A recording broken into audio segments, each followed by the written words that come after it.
Bien, alors, nous en sommes à la deuxième question de la partie C.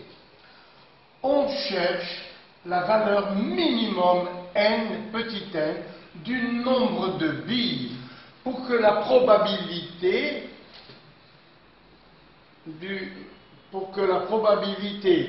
de tirer, regardez, une probabilité pour que le sachet contienne au moins une bille noire, soit plus grande que 0,99.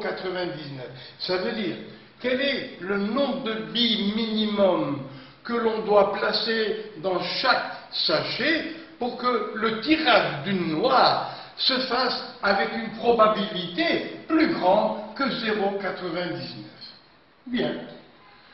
On veut qu'il y ait au moins une bille noire, vous voyez, dans la probabilité, et que cette probabilité soit plus grande que 0,99.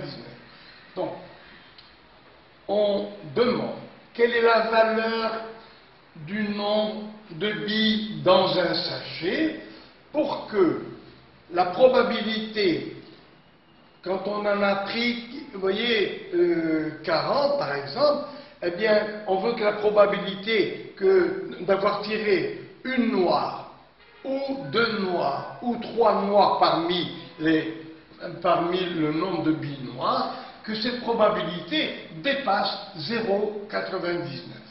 Combien faut-il de billes noires dans le paquet?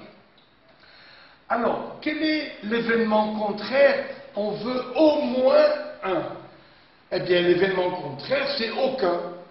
Alors, regardez, l'événement contraire de au moins une bille noire parmi les n billes, n'est-ce pas? C'est pas de noir, pas de bille noire.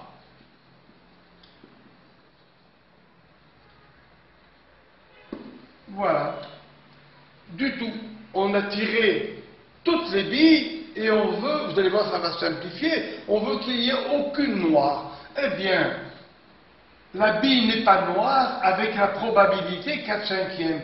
Et on veut ici que toutes les billes ne soient pas noires. Regardez, probabilité pour que la bille ne soit pas noire. Que toutes les billes du sac, vous voyez, qu'il n'y en ait aucune noire. C'est l'événement contraire de au moins une noire.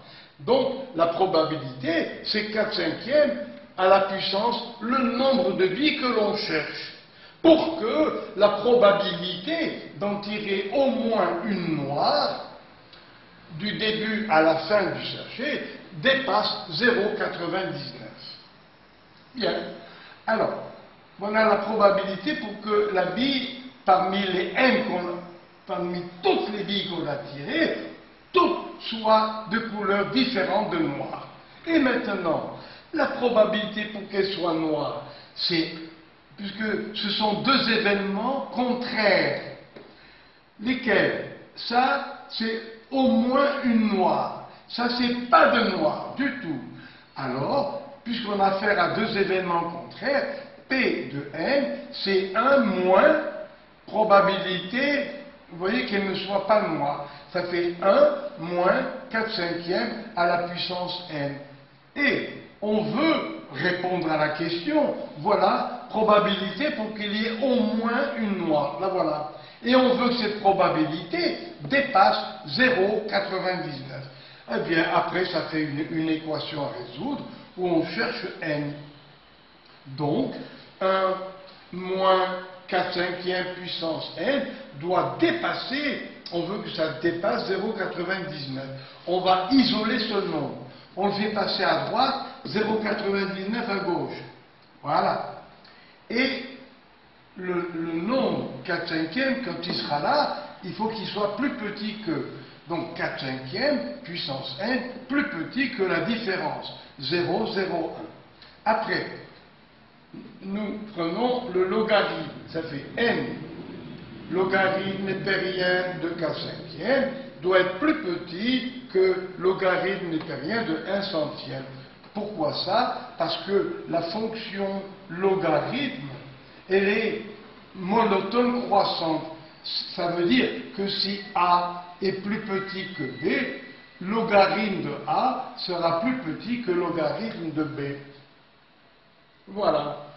Et on résout cette équation et on arrive à n à peu près égal à 20,7, c'est-à-dire il faut que le paquet contienne au moins 21 billes pour que la probabilité de tirer les 21 billes et que la probabilité que parmi les 21 billes on en a tiré au moins une noire dépasse, que cette probabilité pour tirer au moins une noire parmi les 21 billes dépasse 0,99. Et voilà donc le problème terminé.